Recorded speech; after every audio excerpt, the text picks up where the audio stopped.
Paranoid personal disorder. ఏదో తేడాగా ఉందేంటి?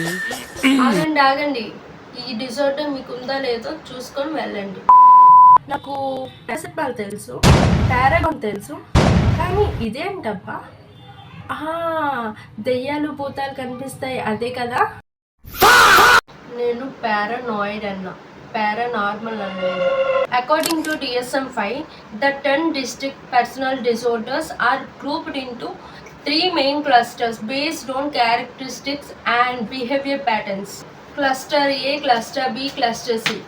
Cluster A అంటే ఆడ్ అండ్ అసెంట్రిక్గా ఉంటే దాన్ని క్లస్టర్ ఏగా మనం డిఫరెన్సియేషన్ చేస్తాం. అండ్ దీంట్లోనే మనకి పారానాయిడ్ పర్సనాలిటీ డిజార్డర్ వస్తుంది అనమాట. నువ్వేం చెప్పావు నీకైనా అర్థమైందా? మీకు ఇప్పుడు ఈ డిజార్డర్ ఉందా లేదా తెలుసుకోవాలని అంటే సిమ్టమ్స్ తెలుసుకోవాలి. First one, unwarranted distrust.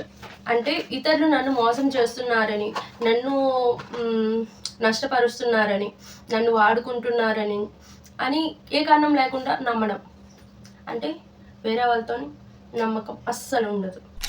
And second, pre occupation with doubts.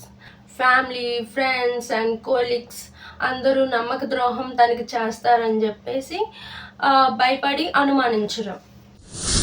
And bearing grudges. అంటే ఎవరైనా చేసిన చిన్న తప్పులు కానీ లేదా అవమానాలు కానీ చాలా కాలం పాటు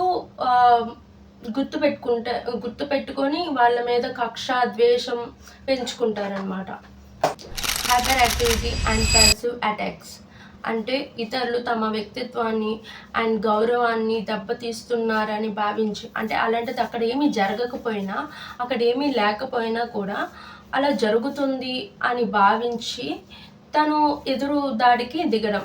అంటే చాలా ఉన్నాయి, ఇంకా దాచాం కుప్పలుగా ఉన్నాయి. Let them know, uncle. Let them know.